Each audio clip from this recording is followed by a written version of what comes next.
Assalamualaikum warahmatullahi wabarakatuh. Oke teman-teman, pada video kali ini saya akan menjelaskan tentang materi routing dynamic SPF. Nah, jadi teman-teman, routing itu kan sebelumnya sudah saya jelaskan terbagi menjadi dua. Yang pertama adalah routing statik, yang kedua adalah routing dynamic. Kalau yang routing statik itu berarti routing yang dikonfigurasi secara manual, dan routing dynamic yang dikonfigurasi secara otomatis ya teman-teman. Oke, kita langsung saja ke topologinya. Di sini saya sudah bikin topologinya. Topologinya persis sama kemarin. Ini ada 4 router. Lalu di sini ada ISP-nya ya. Ada jalur ISP-nya, dan di sini nanti ada router 1, dan nanti kita akan connect ke router 2, 3, 4 melalui roman. Nah, setelah itu kita akan di sini sudah saya konfigurasi ya untuk IP address-nya dari router 1, 2, 3, 4, dan VPC juga sudah. Sekarang kita tinggal konfigurasi routing dynamic SPF-nya saja. Sebelum konfigurasi itu saya akan menjelaskan pengertian dari routing dynamic SPF.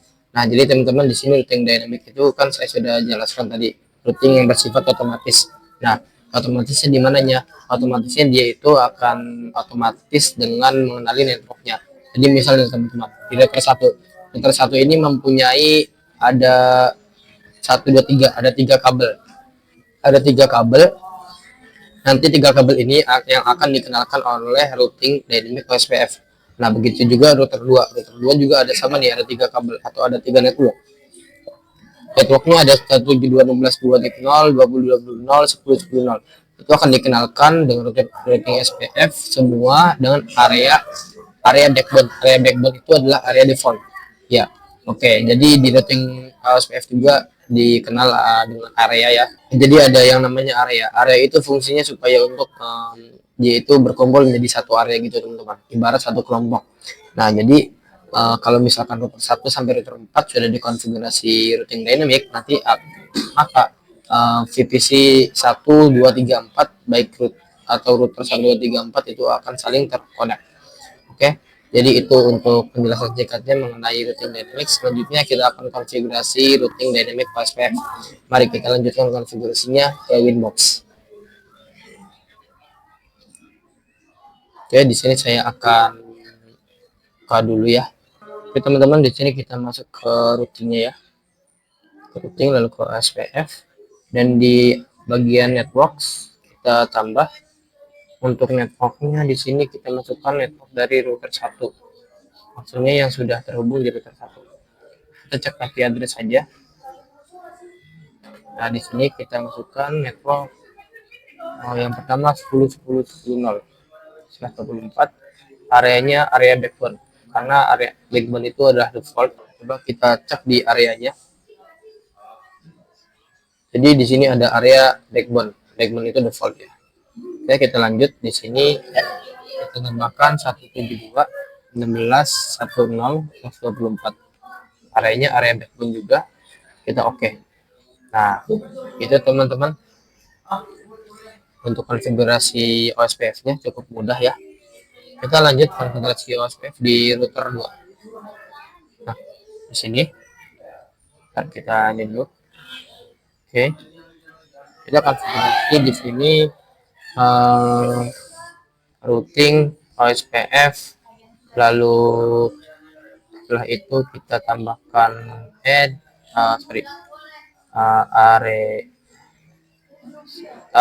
kita tambahkan network ya, lalu setelah itu kita masukkan areanya, area backbone. Nah, itu networknya itu kalau di router 2 itu ada 3, 10.10.0, 20.20, 172 ya. 10, 10, 10, 4. Terus setelah itu kita tambahkan 20.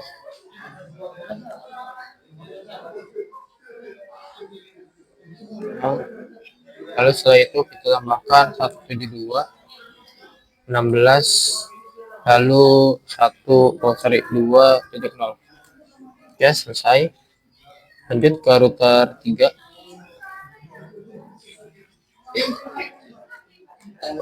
Oke. Kita langsung masukkan saja di sini routing OSPF network area backbone, lalu untuk network ya router 3 itu 20.20.20.0.24. Setelah itu dia itu 30.30.30.0 dan 172 ya, 172.16.30. Oke, kalau sudah kita lanjut ke router 4. Di sini router 4 kita konfigurasi untuk routingnya itu SPF network head. Setelah itu area backbone, lalu untuk networknya 40 sebentar, 30 ya, bukan 40 tapi 30.30.30.0.24.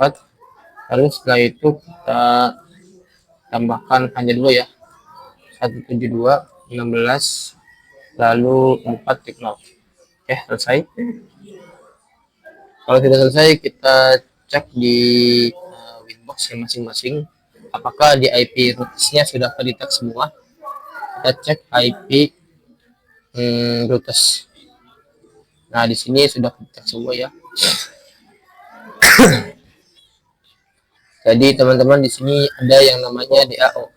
Nah, DAO ini adalah Dynamic Active OSPF. Nah, oke.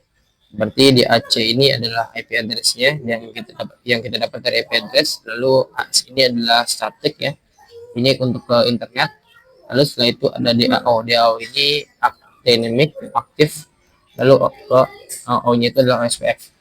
Oke, di router 1 sudah aman. Itu dapat 172.61.234 lalu 10.20.30.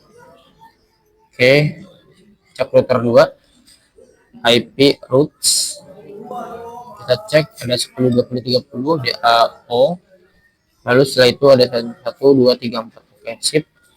Cek router 3 di sini IP routes, kita cek 10.20.30 sudah masuk, 172.16.1.234 sudah masuk. Cek lagi IP router 4 di sini kita ke IP routes. Di sini 10.20.30 sudah masuk, 1.2.16.1.234 sudah masuk. Ya teman-teman, harusnya kalau misalkan kita ping dari VPCS 1 ke VPCS 4 dengan IP ping ke 172.16.4.2 itu akan connect teman-teman. Jadi ini menandakan bahwa konfigurasi routing OSPF-nya berjalan dengan baik. Oke teman-teman, kita lanjut. Di sini akan menambahkan satu router lagi dan satu VPCS untuk supaya konfigurasi lagi ya, konfigurasi routing OSPF lagi. Kita tambah node lalu mikrotik, dan di sini kita ubah untuk nama routernya adalah router ke-5 ya. Oke, setelah itu dia di kemunya kita hapus. Oh iya, saya lupa di sini untuk mikrochipnya saya menggunakan versi 6.9, karena jika menggunakan versi 7.8 tidak ada pilihan network di konfigurasi routing OSPF-nya. Oke, kita save. Setelah itu kita tambahkan lagi untuk VPCS-nya. VPC-nya VPC 5. Kita save. Lalu setelah itu kita hubungkan ya teman-teman. Oke, kita hubungkan. Oke, ini kita hubungkan. Oke, dan kita buat networknya lagi.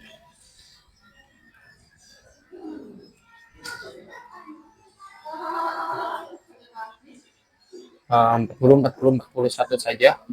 Setelah itu kita ubah lagi. Tambah lagi di sini adalah 40. Lalu setelah itu kita tambahkan duplicate Ya, di sini adalah 5.2. Dan untuk IP router 5 ETH2-nya dia kena di 5.1. Oke, selesai. Setelah itu kita nyalakan, kita tunggu. Di sini kita double klik, lalu di sini saya akan set sistem identity-nya. Namanya di sini adalah router 5. Setelah itu kita aktifkan untuk roaming ya. Enable yes.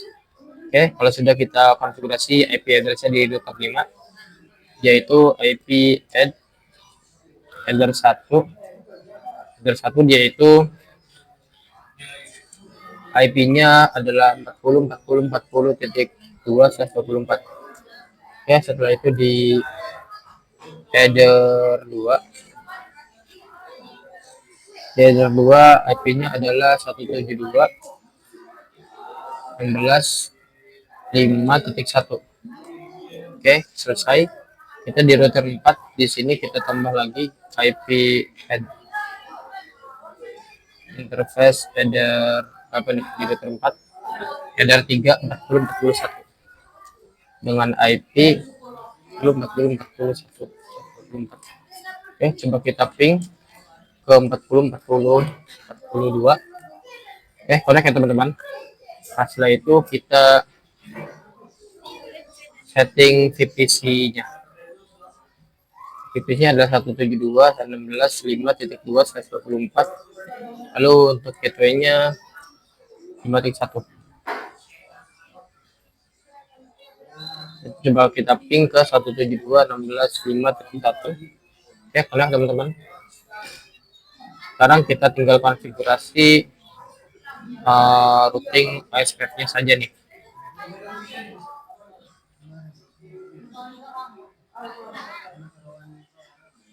Sini kita mulai dari router 4 dulu ya.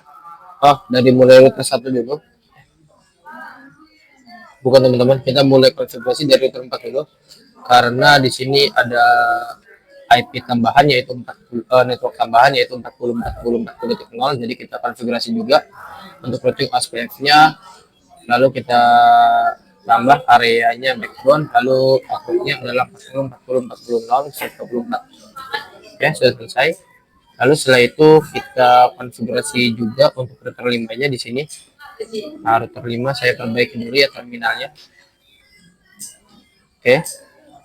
Di sini kita konfigurasi routing OSPF, lalu network head area backbone.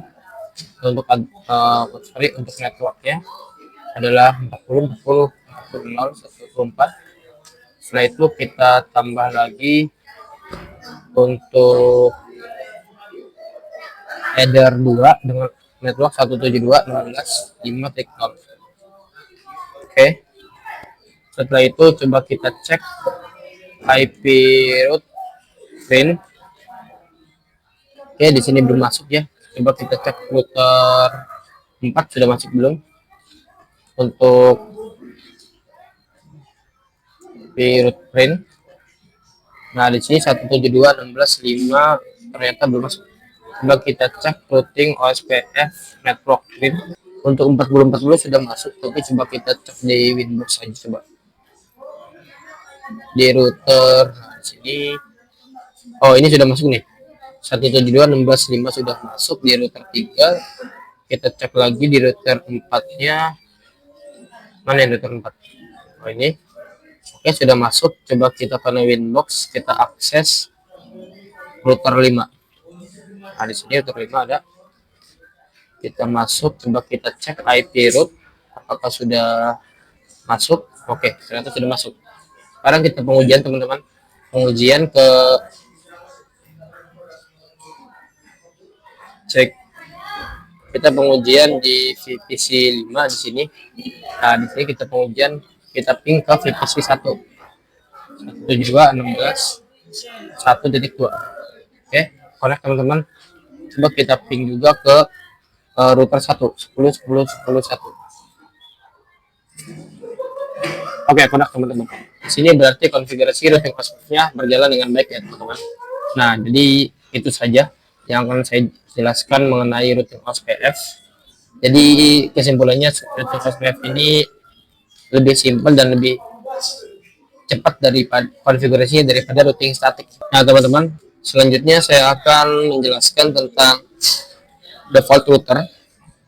Jadi selain di static routing juga di dynamic routing juga ada yang namanya default router. Dan sama dengan static routing, tujuannya saya ini supaya router 5432 dan VPC 5432 itu bisa connect ke internet melalui router 1 yang connect ke internet. Oke teman-teman, di sini langsung saja kita masuk ke router 1 ya. Jadi di terminal saja. Nah, di sini kita masuk nih teman-teman.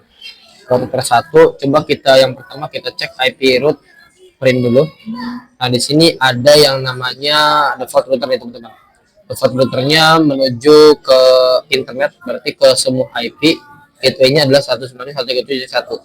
Oke, karena saya di sharing internet jadi 1.1.1. Nah, setelah itu teman-teman kita masuk ke redistributed dynamic concept-nya supaya apa? Supaya nanti setelah kita konfigurasi nanti default routernya akan terhubung ke seluruh area backbone.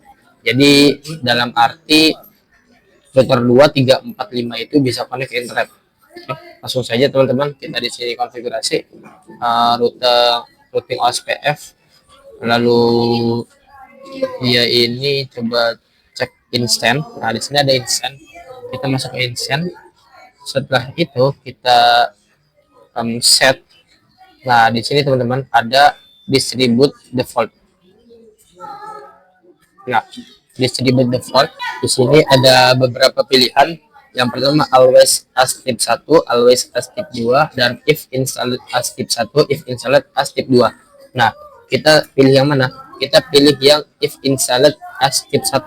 Kenapa if installed? Kenapa enggak always? Nah jadi kalau if installed ini pengertiannya adalah kalau misalkan si router 1 sudah memiliki default router, yaitu yang tujuannya menuju ke internet, dia kalau kita pilih if installed itu berarti kita hanya menyalurkan saja ke backbone ke router 2, 3, 4, 5.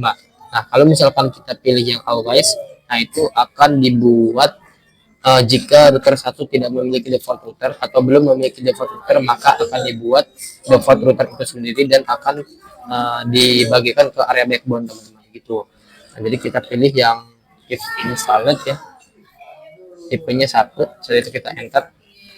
Untuk nomornya di sini kita pilih yang nomor 0. Oke. Nah, kenapa saya pilih nomor 0? Karena di sini kalau misalnya kita lihat routing OSPF, lalu untuk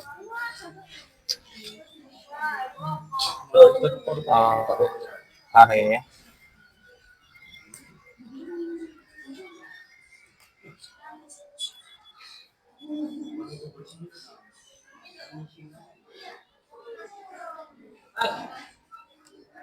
Nah, di sini ya di routing OSPF instant print ini adalah kita 0. Nah, 0 ini name-nya default, lalu termnya 000. Kalau sudah teman-teman di sini kan sudah saya enter tadi nomornya adalah 0, nomor yang menuju ke sini. Nah, berarti dalam kata lain router 1, 2, 3, 4, 5 ini sudah bisa terhubung ke internet. Oke. Coba kita cek di router 2. Di sini kita ping ke 888. Oke, di sini masih tepat. Sebentar ya teman-teman. Saya buka inboxnya dulu untuk di router 2. Nah, di sini di router 2 sudah ada default routernya ya. Tadi belum kita setting. Nah, sekarang kita tinggal cek aja. Oh ya, sebentar. Sepertinya saya belum konfigurasi NAT di router 1 nih. IP firewall NAT. Nah, di sini NAT-nya belum ada ya. Jadi kita konfigurasi dulu untuk NAT-nya. Chain-nya search NAT, lalu interface-nya header 4 ya. Lalu action-nya di sini masquerade dan oke. Setelah itu kita cek di sini di router 2 apakah sudah connect ke internet. Kita ping 888. Oke teman-teman, sudah connect ke internet. Lalu kita cek di router 3, kita terminal, lalu kita ping ke 888. Oke, sudah connect internet. Setelah itu kita cek di router 4 juga, terminal, lalu kita ping ke 888. Oke, sudah ke internet. Yang terakhir kita ke router 5 yang terminal, lalu kita ping ke 88. Oke teman-teman, di sini sudah connect internet. Dan pengujian terakhir kita uji di VPC 12345. Nah, di sini kita coba ping ke 888. Oke, connect ya teman-teman. Di VPC 2 kita ping 888. Oke, dia juga connect. VPC 3 kita ping ke internet. Oke, juga connect. VPC 4 kita ping ke internet. Juga connect. Dan VPC 5 yang terakhir kita ping ke internet. Oke, ini juga connect teman-teman. Dan outputnya adalah seluruh node yang ada di sini, baik router maupun VPC, itu bisa saling berkomunikasi dengan adanya dynamic router SPF. Dan selain bisa berkomunikasi, itu juga bisa terhubung ke internet melalui router 1 yang sudah kita setting default routernya dan redistribute instance-nya di router SPF. Jadi dia itu akan menyalurkan default route ke 2, 3, 4, 5. Oke. Mungkin itu saja video saya mengenai konfigurasi dynamic routing SPF. Kurang lebihnya mohon maaf. Wassalamualaikum warahmatullahi wabarakatuh.